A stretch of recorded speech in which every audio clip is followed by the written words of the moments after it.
کچھ چیزیں ہیں جو ہمارے نظریات کو ظاہر کرتی ہیں، کچھ بیہیویئرز ہیں چاہے وہ کتنے بھی سطحی ہوں، اس سے ہمارے نظریات کا پتہ چلتا ہے۔ ہمارے نظریات پہ ڈپینڈ کرتا ہے کہ ہمارا کیا بنے گا۔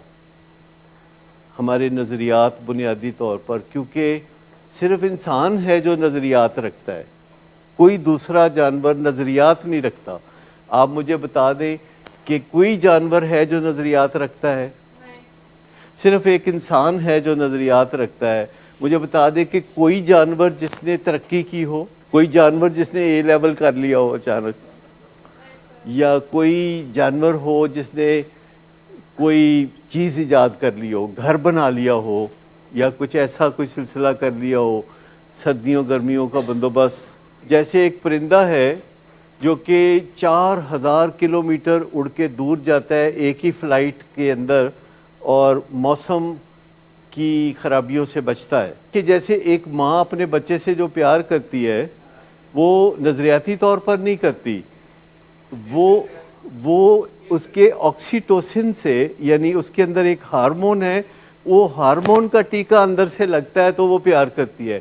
ایک باپ جو اپنے بیٹے سے پیار کرتا ہے وہ نظریاتی طور پر کرتا ہے۔ باپ کو کوئی ایسا ٹیکا میسر نہیں ہے اولاد سے محبت کا، وہ اس نظریات سے متاثر ہو کے کرتا ہے جو معاشرے میں باپ کے بارے میں ہیں، یا بچے کی ماں جب کہتی ہے کہ اس میرے بچے کا خیال کرو۔ میں نارمل بات کر رہا ہوں کہ ایک باپ جب اپنے بیٹے سے پیار کرتا ہے، یا ایک باپ اپنی بیوی اور بچوں کی نگہداشت کے لیے 7 سمندر پار جا کے کمائی کرتا ہے، اور سال کے بعد 1 مہینہ آتا ہے، یا اسی شہر میں رہتے ہوئے جون جولائی کی گرمی اور دھوپ میں محنت مزدوری کرتا ہے، راجوں کے پیچھے مزدوری کرتا ہے، تو یہ چیز نظریاتی ہوتی ہے۔ یہ اسے کوئی کہتا ہے کہ دیکھو تم نے شادی کی، تم نے بچے بنائے، اور اب تم نے ان کے لیے کچھ بندوبست کرنا ہے، تو یہ نظریات ہیں جو اس کو مجبور کرتے ہیں۔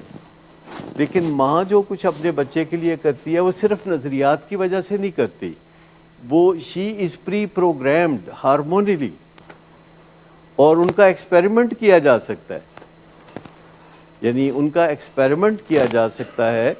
اور وہ جو آکسیٹوسن ہے، یہ آپ کو پتہ ہے کہ اس کا ایک ٹیکا ہوتا ہے جو مارکیٹ میں اویلیبل ہے، جو گائے بھینسوں کو لگایا جاتا ہے، جس سے وہ دودھ زیادہ دیتی ہیں۔ وہ ایکچولی اپنے بچوں سے جو محبت ہے، جب وہ اوور فلو کرنے لگتی ہے تو وہ زیادہ دودھ دیتی ہے، اور انسانوں نے اس کو مینیپولیشن کے لیے رکھا ہوا ہے۔ آپ کو پتہ ہے کہ اکثر گائے کے قریب اس کے بچھڑے کو چھوڑا جاتا ہے دودھ پینے کے لیے، اور گائے اس کے لیے دودھ اتارتی ہے، اور پھر وہ بچے کو پرے کر کے تو وہ بالٹی میں وہ دودھ بھر لیتے ہیں، یا پھر اور ٹیکے لگا کے تو زیادہ دودھ لیتے ہیں۔ تو یہ انسانوں کی مینیپولیشن ہے۔ تو آپ سمجھ گئے کہ نظریات انسان کے لیے مخصوص ہے، اور نظریات پہ کام کرنا سب سے زیادہ ضروری ہے۔